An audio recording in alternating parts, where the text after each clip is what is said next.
disciples, he wanted to teach them to be fishers of men. Yes. Amen. And he didn't just take them to a classroom and begin teaching them. He taught them by doing.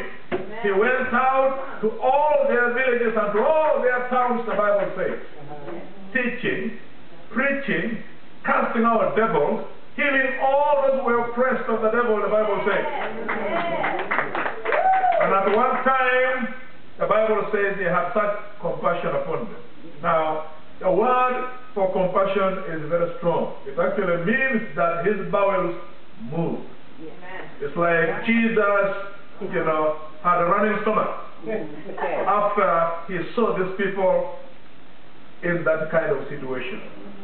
Which makes me think that if Jesus was here physically, one of the places he might have visited is Bradenton. And when he comes around, he wouldn't so much want to go to your beaches and look at your tourist attractions here, or into your restaurants. He would go where people are, because I know Jesus, he mixed with the people. And he would respond the same. He would see the people desperate, as sheep without a shepherd. And he would probably say, "Pray ye to the Lord of the harvest, that he may send laborers into the harvest." And before you even begin to pray, he would have put you in the tools and told you to go to every house here in Bradenton. Because that's what he actually did with his disciples in Matthew chapter 12. So, going back to the text that we read, first of all, I want us to notice that the main focus of the Great Commission is to make disciples. Go into all the nations, or into all the world, and make disciples of those nations. Baptizing those who are converted in the name of the Father, and of the Son, and of the Holy Spirit, and then teaching them to observe all that I have commanded you. Lo, I'm with you always, even up the close of the age. That simply means that if the church is involved in the Great Commission, there should be growth.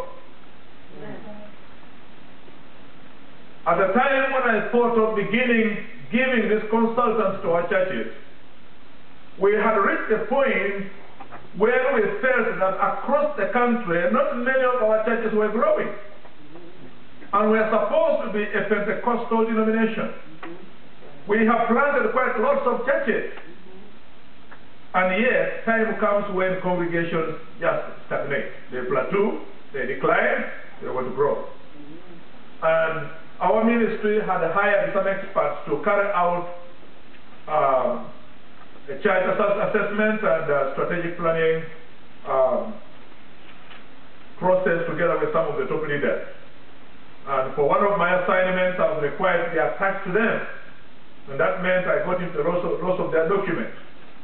Now, one of the recommendations they made was that each of our congregations should be required to grow by about 30% through new converts added every year to the membership.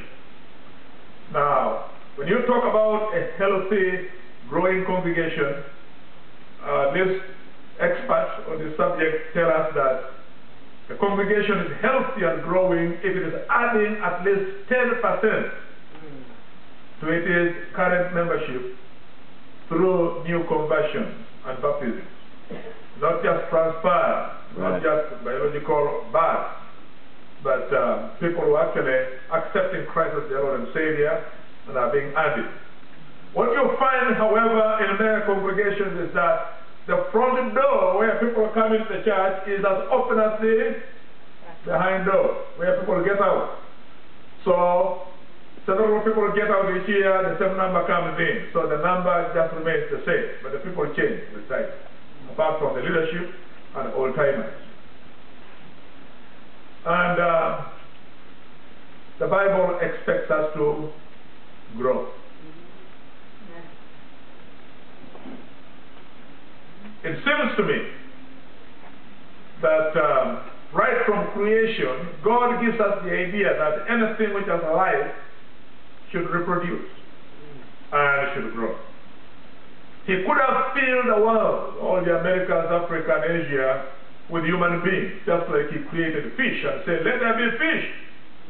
And the fish just filled up the oceans and lakes. But he decided to create just two, male and female, and he told them, reproduce and fill the earth. Jesus could probably have done the Great Commission himself before he went to heaven, and then just went to the church when he's going back. But he decided to leave the work with a few disciples whom he had trained, whom he had entrusted his truths to, and so on. And we are part of that chain. And he expects us to grow. Now, one of the problems of smaller churches, which is also one of the things they love very much, is that everybody knows one another so much. Relationship is treasured to such an extent that even if the pastor came with a vision for growth, people don't want to grow, because they think we are going to lose our relationships. We no longer will be able to know one another. And they also think they'll lose quality in terms of spiritual quality of the church. But it takes the Spirit of God to keep one soul in holiness, as it takes the Spirit of God to keep thousands in holiness. That's right. We see that in the other church, that God was not afraid with an explosion. 3,000 people got getting saved. And being led by these people he could have been unsure of, you know, who were fighting for position and so on. But God was willing to entrust them with 3,000 souls in one day. And then another time, 5,000 men. They didn't even count the women and the children. And then the Bible tells us every day, God added to their number as many as were being saved. God is not afraid of numbers. In any case, it is by Him that the whole world is filled with people, filled with creation. It's by His grace. He sustains them all. He's not afraid that someday it will explode, be too much, He can't feed them, He can't sustain it anymore. No. So if you're one of those who thinks that small is better in terms of church, I want you to understand, it takes the same God, the same grace to sustain a small or big church. But when you are given grace to grow by God, it means you have also been given more impact. That's right. Because a small church has some impact. But let's face it, a big church has a lot of impact. That's right.